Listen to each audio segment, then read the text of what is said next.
벌써 여기서 예배드린 지 1년이 훌쩍 지나갔네요.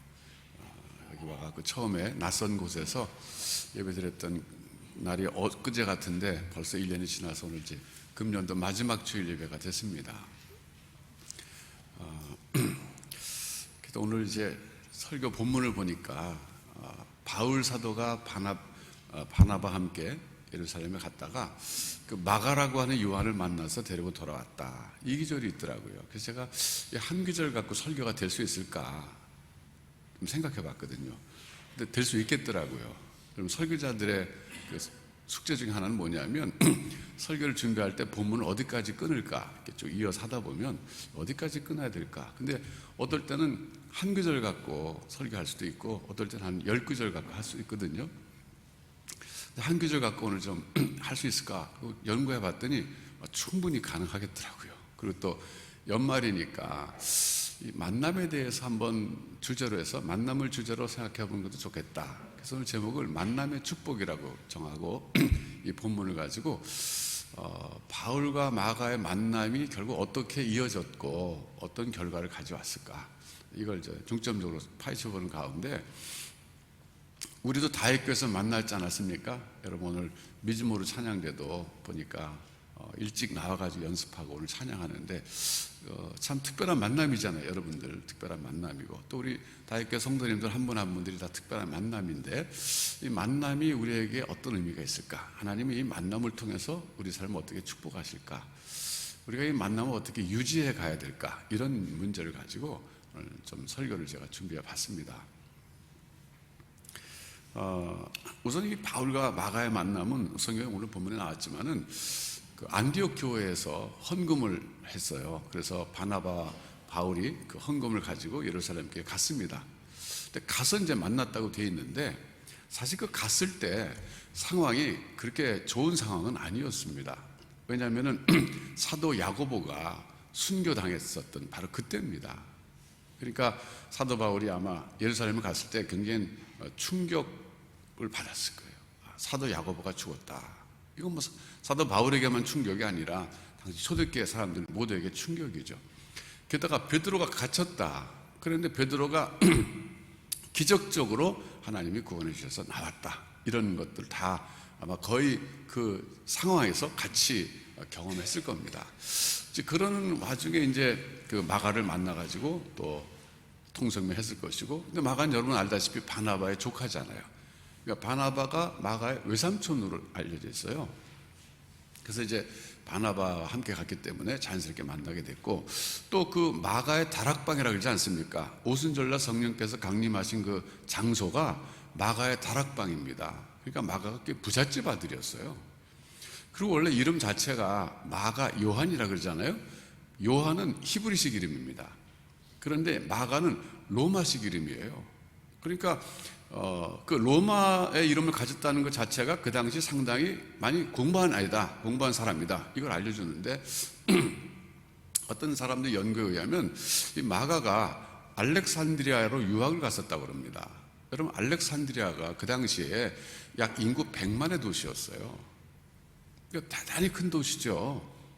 제가 옛날에 영등포 살 때, 어렸을 때 영등포 전체 인구가 100만이 안 됐어요. 그래서 100만이 넘어갔다고 막 그때 막 어른들이 떠들었던 그 기억이 제가 납니다. 그러니까 100만은 그 당시에 인구 비율로 따지면 오늘에 비해서 엄청나게 큰 도시인데 그 알렉산드리아 약 100만의 인구가 살았는데 유대인들이 얼마나 살았냐면요, 유대인들이 한 10만 살았대요. 그러니까 10명 중에 한 명은 유대인이었다는 거예요. 그러니까 알렉산드리아가 유대인들이 굉장히 많이 있었던 곳입니다. 그러니까 거기서 유대인들 학자들이 많이 나왔고, 심지어 그 70인경이라고 하는 그 헬라어로 번역된 구약성경 70인경이잖아요. 그 70인경이 그래서 알렉산드리아에서 번역됐어요. 그러니까 마가가 알렉산드리아 유학을 갔었다는 거예요. 거기다가 또 로마식 이름을 가졌다는 것은 당시에 상당히 그 로마하고 그 가까운 그런 관계, 그러니까 라틴어도 잘하는 사람이었다는 거예요. 그러니까 나중에 보면 베드로가 그 마가를 데리고 다니면서 통역자로 썼었다고 하는 전설이 있습니다. 그러니까 로마 라틴어를 쓰고 있는 지역에 갈 때는 베드로가 라틴어 잘 못하는 거잖아요, 그분은. 그러니까 저 마가를 데리고 가가지고 통역자로 세워가지고 그 이제 계속 전도한 거죠. 그러니까 이 마가라고 하는 사람은 사실 굉장히 유능한 청년이었습니다. 그래서 이제 만나서 돌아왔는데, 그 다음 문제가 1차 선교여행을 떠나서 갔는데, 그 버가라고 하는 곳에서 이제 비시디 안디옥으로 넘어가는 그 토로스 산맥을 넘어가야 되거든요. 근데 버가에서 마가가 돌아가겠다 그랬어요. 이거 뭐 잘 아는 사실이잖아요. 예. 그래서 결국 거기서 이제 마가는 중도 탈락한 거죠. 선교팀에서 빠진 건데, 이제 그것 때문에 2차 선교 여행 떠나려고 할 때 바나바하고 바울이 몹시 다퉜다 그러잖아요. 예. 바나바는 마가를 데려가야 된다. 자, 사도 바울은 그는 적합하지 않다. 왜? 1차 선교 여행 때 경험하지 않았느냐? 그는 중도 탈락했다. 그리고 데려가지 말자. 그래서 성경에 보면 심히 싸웠다고 되어 있거든요. 근데 여러분, 이제 이 문제, 바나바와 사울이 싸운 문제 가지고 여러 사람들이 그 연구를 많이 했어요. 그래서 이게 단순한 싸움은 아니었다. 그러면서 나름대로 또 이제 그 왜 싸웠을까, 왜 헤어졌을까, 이걸 보고 이제 그 연구했는데, 또 신학적 이유 때문에 헤어졌다, 이런 사람도 있어요. 마가 때문에 헤어진 게 아니라 사실은 마가는 어떤 표면적인 원인 제공이고, 실제적으로 근본적인 문제는 신학적 차이 때문에 그랬다 그러는데, 그 바울과 바나바의 신학적 차이가 뭐냐? 바나바는 상당히 아직도 율법주의적이었다. 바울은 거기에 비해서 율법으로부터 자유함을 강조한 사람이거든요. 그러니까 할례 받지 않아도 된다. 그리고 그리스도 안에서 복음을 받아들이면 율법 지킬 필요 없다. 말하자면 율법은 다 이건 그리스도 안에서 완성됐기 때문에 자유주의자였다고 해석하거든요. 그러니까 그 문제의 그 실마리를 어디서 찾냐면 갈라디아서 2장 13절에서 찾습니다. 여러분 찾아보세요. 갈라디아서 2장 13절.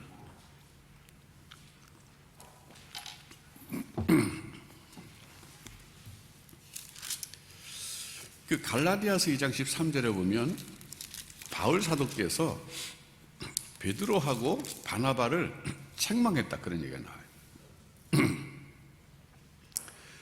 우선 11절부터 보면 게바는 베드로거든요. 안디옥에 이르렀을 때 책망받을 일이 있기로 내가 그를 대면하여 책망하였노라. 이 대면했다는 것은 in person, 바로 앞에 두고 그랬다는, 뒷담화했다는 게 아닙니다. 야고보에게서 온 어떤 이들이 이르기 전에 게바가 이방인과 함께 먹다가 그들이 오매 그가 할례자들을 두려워 떠나 물러가매 남은 유대인들도 그와 같이 외식함으로 바나바도 그들의 외식에 유혹되었느니라 그랬어요. 그러니까 이게 무슨 얘기냐면, 안디옥이라고 하는 그 수리 안디옥에서 이 베드로가 이방인 성도들과 같이 식사하고 있었어요. 근데 식사는 원래 아주 정통파 유대인들은 이방인하고 식사조차 안 합니다. 철저했어요, 율법주의자들은.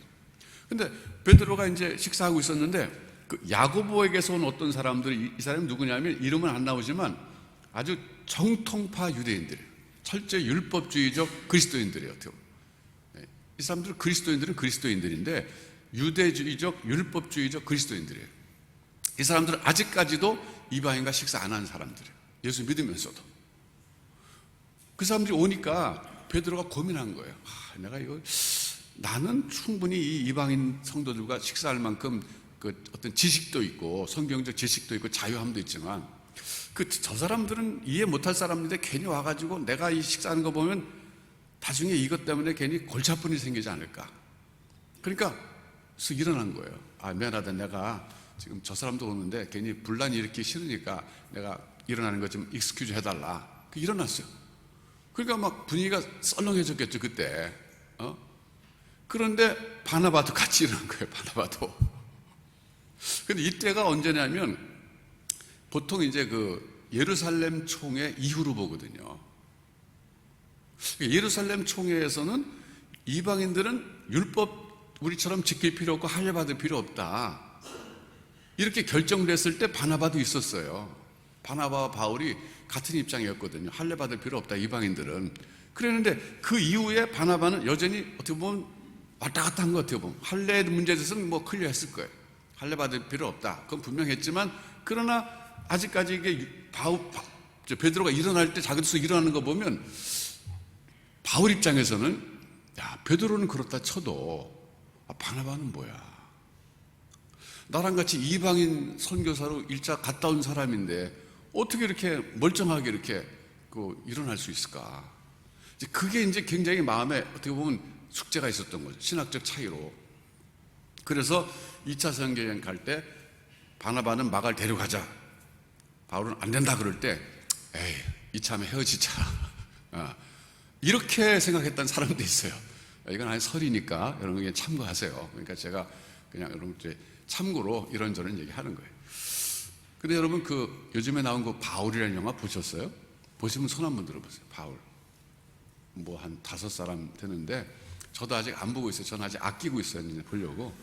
이제 영화관에 제가 잘 안 가기 때문에 그냥 앞으로 올레 TV에서 볼까 하고 지금 이제 집에서 편안하게 보려고 있는데 저 꼭 볼 겁니다. 거기서 이제 바울을 어떻게 그렸는가 제가 이제 신문 기사 이렇게 봤습니다만은 잘 그렸다 그래요. 굉장히.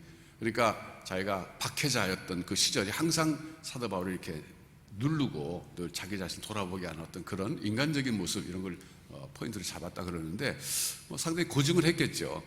근데 거기서도 베드로 나오고 다 나오죠. 베드로 나오고 마가 요한도 나올 텐데 어쨌든 제가 한번 보려고 그러는데 이렇게 이제 그런 시나리오 쓰는 사람들도 이런 여러 학자들의 얘기를 다 종합해가지고 나름대로 상상해갖고 엮어가지고 쓰는 거거든요.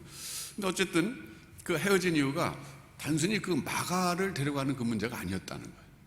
어쨌든 또 하나 이유는 뭐냐면 사도 바울이 마가가 적합하지 않다라고 생각한 이유가 어떤 마가의 어떤 인격적 결함 때문이라고 본 게 아니라 사실은 마가는 선교사의 은사가 없구나 라고 판단했기 때문일 수도 있다 이렇게 보는 사람도 있어요.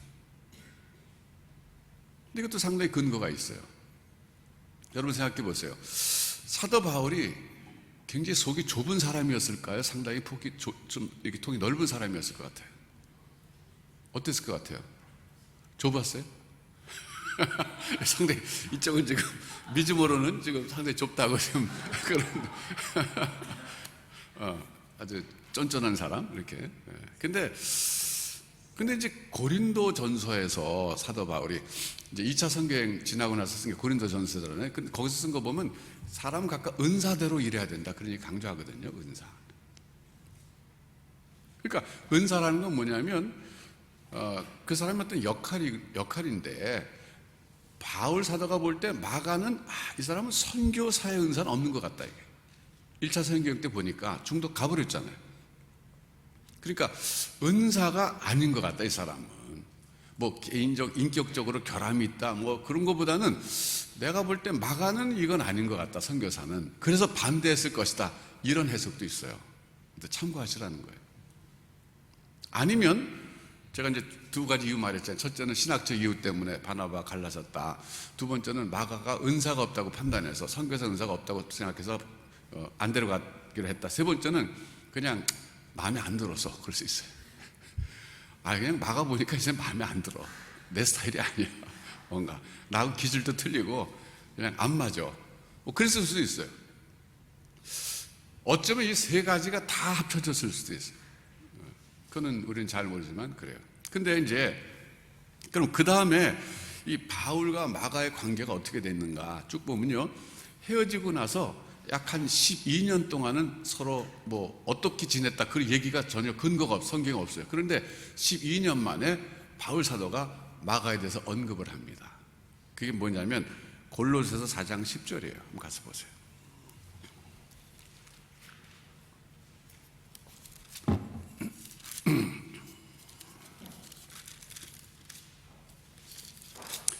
골로새서 4장 10절에 보면 지금 사도 바울이 로마 옥중에 갇혀가지고 편지 쓰는 거예요. 옥중 서신이잖아요. 근데 나와 함께 갇힌 아리스다고와 바나바의 생질 마가와 여기 마가가 나와요.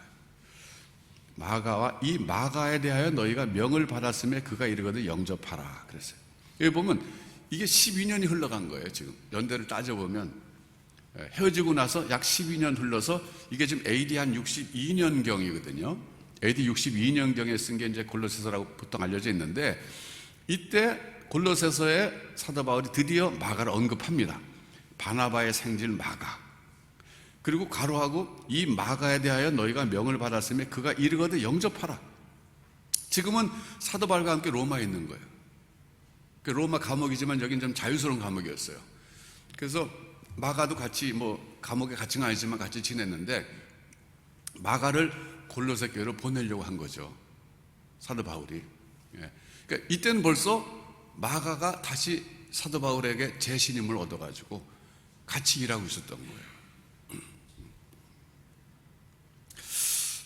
그 다음에 이제 결정적으로 마가에 대해서 사도 바울이 아주 굉장히 정말 긍정적으로 굉장히 긍정적으로 평가하는 게 디모데 후서 4장 11절입니다. 여러분 가서 한번 보시죠. 디모데 후서 4장 11절.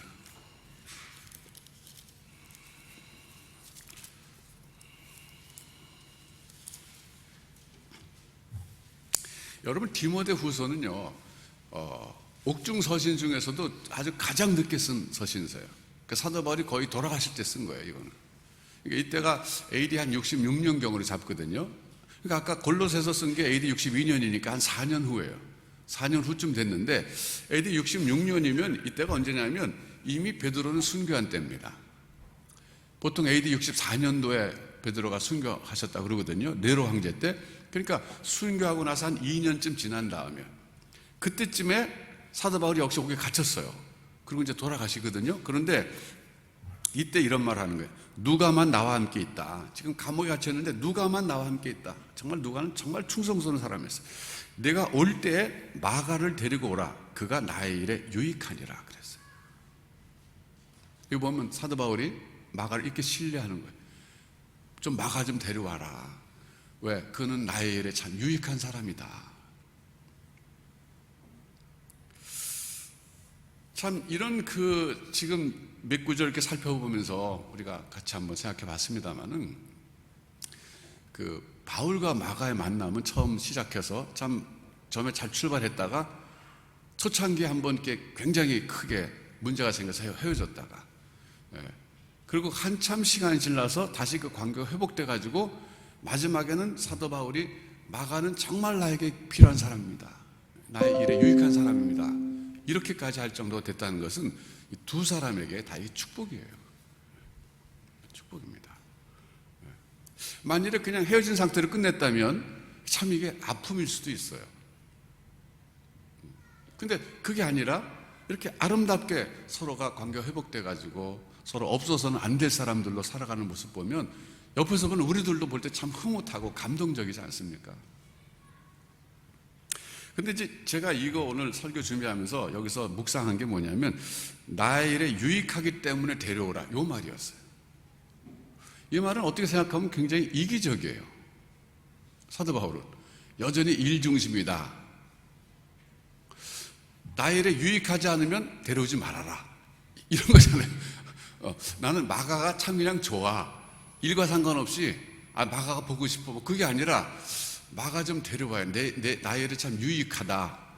사도 바울은 여전히 그 태스크 오리엔티드 펄슨인가, 일중심 사람인가 이런 생각이 드는데 제가 가만히 생각해 보니까 꼭 그런 것 같지는 않아요. 이건 제 이제 상상력인데 제 생각에 아마도 이때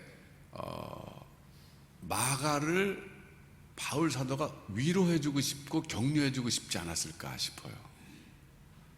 왜냐하면 이때 베드로가 이미 돌아가셨거든요. 그러니까 베드로의 죽음은 그 당시 모든 성도들에게 충격이었겠지만 마가에게는 아마 엄청난 충격이었을 거예요. 마가에게. 왜냐하면 베드로는 마가를 자기 아들이라고 불렀거든요. 여러분 그 베드로 전서 4장 13절 한번 가서 보세요. 베드로 전서 4장 13절.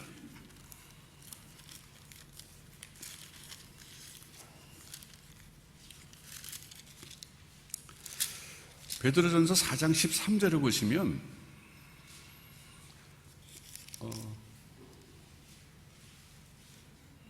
잠깐만 제가 잘못 찾았네. 4장이 아니고 5장 5장 13절 미안해요. 베드로전서 5장 13절.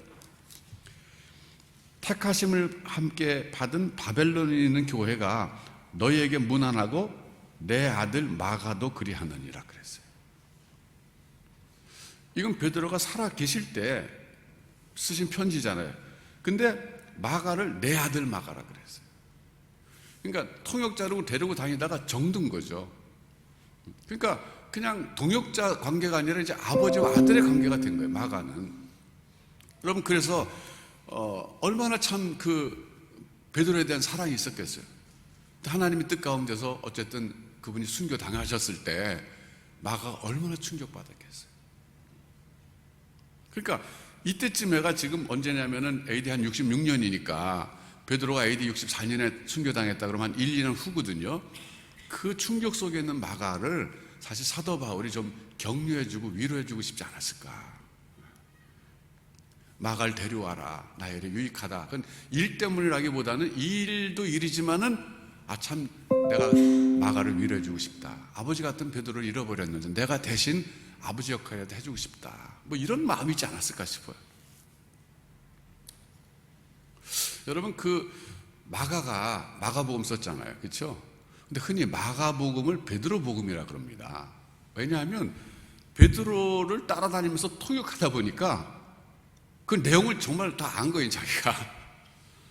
그래서 마가가 베드로가 그 전해준 그 내용을 자기가 기록한 게 마가복음이에요.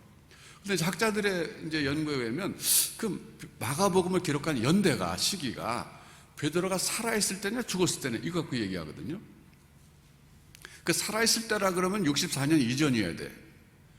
근데 보통은 64년으로 보지 않고 64년 이후부터 70년 사이로 봐요. 그 근거가 좀 있긴 있어요. 근데 이제 대부분 베드로 사후에 썼을 것이라고 봅니다.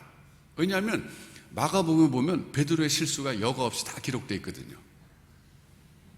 근데 베드로가 살아있을 때 쓰면 아이씨, 내가 그래도 이거 좀 미화시켜야 되나? 뭐 인간이니까 이게 조금 망설였을 거 아니에요. 근데 그게 아니라 그냥 자세히 이렇게 베드로의 실수를 그대로 쓰거든요. 뭐 그걸로 볼 때 아무래도 사후에 쓰지 않았을까 이쪽으로 좀 기울어지는데, 그렇다면 지금 사도 바울이 옥중에 있으면서 마가를 데려와라, 그 나일에 유익하냐 그랬을 때가 AD 66년으로 잡는다면 마가가 마가복음을 썼을 수도 있고 안 썼을 수도 있어요. 그쯤이에요. 네. 그러니까 어쨌든 그 여러 가지 면에서 볼 때 지금 이 마가가 상당히 성숙해진 때예요. 마가복음을 쓸 수 있을 만큼. 네. 그러니까 바울로서는 나일에 유익하다 하는 것은 그만큼 마가가 참 성숙했고 실제로 자기 일에 도움도 줬어요. 골로새 교회 이렇게 보냈을 때 여기 고담 그 결과 나오지 않지만 가서 잘했을 겁니다. 여러 가지 그런 그 검증도 됐고, 그러면서도 그 베드로를 잃어버리고 나서 그 마가가 겪고 있는 그 슬픔 이런 것들 생각할 때 좀 데려와라. 내가 위로 좀 해주고 싶다. 뭐 이런 것도 있었을 거예요. 어쨌든 이제 결론적으로 종합해서 얘기해 보면 바나바와 이 처음에 만남에 의해서 시작된 이 바울과 마가의 관계가 중간에 삐그덕거렸지만 결과적으로 보면 아주 서로 아름다운 축복의 만남이 됐다 이겁니다. 저는 이제 오늘 설교를 준비하면서 우리 아이들을 생각해 봤어요. 우리 여기 지금 2세들 여기 우리 자녀들 많이 있는데 이 자녀들이 우리 다윗교회에 나와서 우리 어른들이 이 자녀들에게 마치 바울과 같은 역할을 해주고 자녀들은 마가처럼 우리가 품어줘야 되지 않을까 이런 생각했어요. 네. 우리 여기 자녀들도 자라나면서 뭐 실수도 할 겁니다. 그때 참 바울처럼 뭐 바울이 그렇게 마가를 이렇게 컷한 이유가 뭐 제가 여러 가지 3가지 얘기했지만 어쨌든 간에 좀 마음에 안 들 수 있지만 그래도 끝까지 품어주고 격려해줄 때 나중에 마가가 성숙한 사람이 돼가지고 바울에게 정말 요긴한 사람이 되었던 것처럼 우리 1세들이 우리 어른들이 우리 교회에 나오는 2세들 자녀들을 그렇게 품어주는 이런 아름다운 신앙 공동체가 되면 참 좋겠다는 생각했어요. 여러분 요즘은요 교회가 고향 역할을 해야 됩니다. 지금 고향이 없어졌어요. 여러분 고향이라고 하는 것은요 참 좋은 거예요. 저는 자라나면서 고향이 없어서 굉장히 슬퍼하는 사람이에요, 평생. 왜냐하면 저희 부모님이 이북에서 피난 내려오시기 때문에 고향이 영변이라는 데는 생전 가보지도 못한 것이 영변. 거기 핵발전소 있는 영변. 근데 제가 엊그저께 이제 그 경기도를 이제 차를 타고 다니는데 막 플랜카드 현수막에 걸려 있더라고요. 보니까 이런 거예요. 제가 이름은 모르지만 어느 부부 이름을 썼어요. 어느 분의 그 장남 서울대 합격 축 이렇게 써놨더니 막 플랜카드 걸어놓고, 그다음에 또 그 다음에는 무슨 초등학교 몇 회 졸업생 장군 뭐 이렇게 스타 됐다는 뭐 그 붙여놨더라고요. 그래서 내가 그래, 저게 고향이니까 붙여놨겠지. 네. 여러분 아파트 붙여놓은 거 보셨어요? 아파트에 뭐 누구 뭐 스타 되다 이렇게 붙여놨어요? 그거는 어울리지 않아요. 그러니까 지금 시골에 가면 그래도 고향에서 우리 동네 출신으로 장군이 됐다. 이거는 누구네 집 아들이래, 누구네 집 뭐 누구래, 이게 아는 공동체거든요. 근데 요즘 아파트에 무슨 뭐 그거 붙여놓은 거 있어요? 그 괜히 욕먹죠. 너 붙여놓으면 저는 정신 나갔다. 지금 우리 자녀들은 우리도 비롯해서 고향을 잃어버렸어요. 고향이 없어요. 근데 고향은요, 기쁠 때도 돌아가고 싶은 것이 고향이고 슬플 때도 돌아가고 싶은 것이 고향입니다. 왜? 나를 알아주는 사람들이 있거든요. 나를 받아주는 사람들이 있어요. 저는 평안교회가 저에게는 모교예요. 제가 지금도 가면 옛날에 어르신들이 다 연로하셔가지고 다 늙으셨는데 그래도 나가면 반가워하시더라고요. 제가 이제 목사가 됐으니까 이름 함부로 못 부르지만 그래도 평안도 사람들은요 좀 친밀해요. 순군 목사 이렇게 부르는 게 욕이 아니에요. first name 불러줘요. 그 대신 뭐 순군 목사 이렇게 얘기하죠. 그런데 제가 가면 갈수록 그분들이 한두 분 안 계시는 거예요. 점점 이제. 그래도 가면 반가워요. 같이 우리 잘 아는 사람들도 있고. 그러니까 저는 오늘 설교 준비하면서 우리 이 다액교회가 우리 자녀들이 외국 갔다가 거기서 살다가 뭐 성공했든 실패했든 돌아오고 싶을 때 다액교회 생각하면 거기 가면 나를 받아주는 어른들이 있고 우리 부모님이 계시고, 서서 부모님 먼저 떠나셨다 할지라도 우리 부모님 같은 분들 다 아시는 분들 있고, 그래서 어떤 그 마음의 고향 역할을 해주는 이런 공동체가 돼야 되지 않을까. 그래서 어른들은 전부 마가같이 좀 실수하는 젊은이들을 품어주는 것.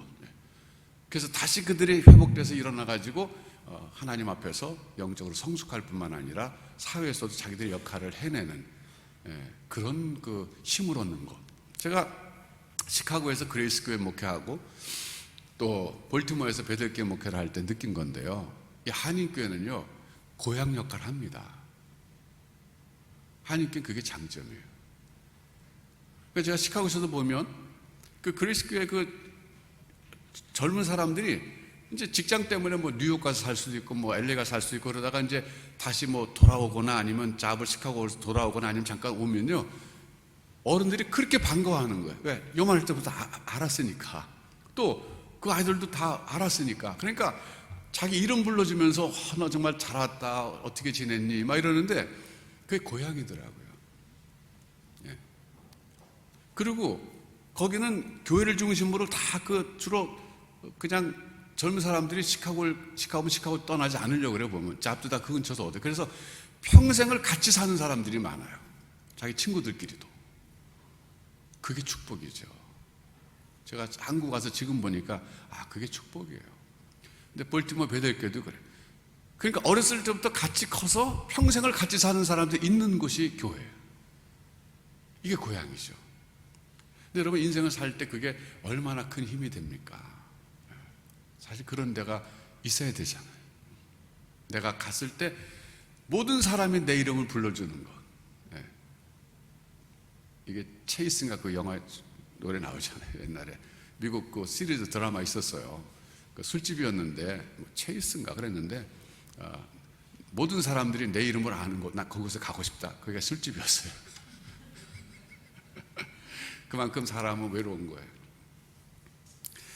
여러분 금년이 다가고 내년도에 그 다윗교회가 예배당을 져야 될 때가 왔는데 제가 그런 생각합니다. 예배당이 정말 필요할까?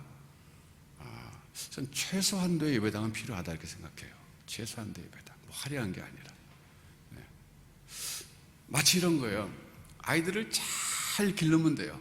아이들이 2명이든 3명이든. 그런데 아이들을 잘 기르는 게 가장 중요하지만 아이들이 살 집도 필요한 거예요.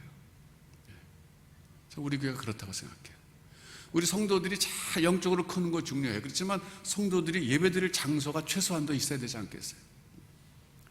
가정에서 아이들 5 낳았는데 5을 한결같이 잘 길렀어요. 근데 집이 없어. 홈리스 패밀리잖아. 오늘은 이곳, 내일은 저곳. 그거 오래가지 못합니다. 화려한 집이 아니더라도 비를 가리고 추위를 피할 곳은 필요하죠. 저는 우리 다윗교회가 지어야 될 예배당은 최소한도 거라고 생각해요. 여러분, 이제 우리가 바나바와 바울의 그런 관계도 얘기했지만, 여러분 서로 간의 관계도 한번 생각해 보세요. 하나님의 뜻 가운데서 다윗께서 만나게 하셨어요. 지나다 보면 기질이 틀려서 마음에 안 든다, 저 사람. 또 은사가 달라서 저 사람 왜 저렇게밖에 못하지? 안 되겠다, 이런 사람도 있을 수 있고, 좀 신앙적으로 나랑 컬러가 안 맞아, 이런 사람이 있을 수 있어요. 그래도 우리는 서로를 존중해주고 인정해주는 공동체가 돼야 됩니다. 제가 교회 생활하면서 느낀 거는요, 교회 안에 필요 없는 사람은 없다는 거예요. 은사가 그거잖아요. 우리 몸의 지체가 어떤 사람 손가락, 머리 예수님이지만 팔, 다리 다 있는데 필요 없는 게 있느냐, 그죠? 네, 다 필요합니다. 우리가 볼 때 저 사람은 좀 우리에게 안 나오면 좋겠다, 아니에요. 그건 우리 생각이에요. 그 사람이 꼭 필요하기 때문에 주님이 우리 교회를 보내신 거예요. 네, 여러분 옆에 있는 성도가 나랑 좀 생각이 다르고 기질이 틀리고 불편하고 좀 그 깊이 인물 이런 사람이 있을 수 있지만, 아니요, 주님께서는 다 사랑하는 자녀들입니다. 그래서 우리의 만남은 하나님의 뜻 가운데 된 것이고, 서로를 용납해주고 품어주고 감싸줘야 돼요. 사람에겐 격려가 필요합니다. 누구나 격려 필요 없는 사람은 없어요. 오늘 마가를 데려오라 하는 것도 저는 격려해주고 싶어서 그랬다고 생각해요. 마지막 순간까지. 그래서 우리는 정말 자녀들에게는 고향 같은 신앙 공동체, 우리에게도 서로가 격려해주는, 세워주는 공동체, 이런 다윗교회가 되도록 우리가 더 헌신하고 기도하고 노력해야 되겠습니다. 그럴 때 우리의 교회 생활을 통해서 하나님이 영광 받으시고 우리를 축복하실 것입니다. 기도하겠습니다.